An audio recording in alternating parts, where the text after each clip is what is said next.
அண்மையில் நடைபெற்ற I love you நிகழ்வின் செய்தியாளர்கள் கூட்டத்தில் நடந்த சம்பவம் தொடர்பில் தாம் கண்டிக்கப்பட்டதை திறந்த மனதுடன் ஏற்றுக்கொள்வதாக வீடமைப்பு ஊராட்சித்துறை அமைச்சர் ngah komeng தெரிவித்தார்.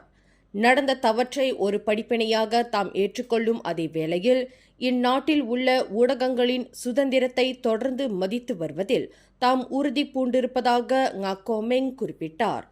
ஒரு தலைவர் என்ற முறையில் எந்தவொரு தரப்பினரின் குறிப்பாக மடானி அரசாங்கத்தின் தகவல்களை கொண்டு சேர்ப்பதில் பெரும் பங்காற்றி வரும் ஊடகவியலாளர்களை புண்படுத்தும் வகையில் தாம் நடந்து கொண்டதில்லை என்பதையும் ngah தெளிவுபடுத்தினார்.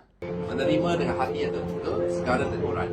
Sekiranya ada rakan-rakan media yang terhilang dengan kata-kata itu, saya tarik balik dan mohon maaf. Orang yang kenali saya ni sepanjang masa hampir 30 tahun. Kami saya khususnya sentiasa menghormati kebebasan media dan kebebasan bersuara. Sebab itu sekiranya ada rakan-rakan media yang rasa terhilang, saya tarik balik dan juga mohon maaf.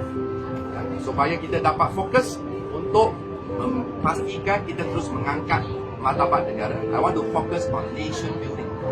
Itu penting. Sekian, terima kasih.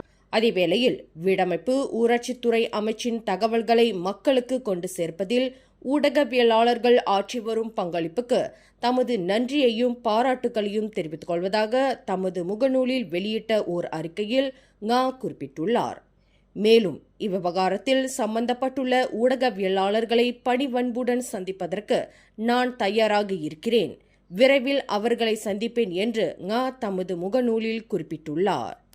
மேலும் செய்திகளை தெரிந்து கொள்ள கீழே இருக்கும் bell பட்டனை அழுத்துங்கள். உங்கள் மகிழ்ச்சியை வெளிப்படுத்த லைக் மற்றும் ஷேர் செய்யுங்கள். தொடர்ந்து திசைகளோடு இணைந்திருக்க சப்ஸ்கிரைப் செய்யுங்கள்.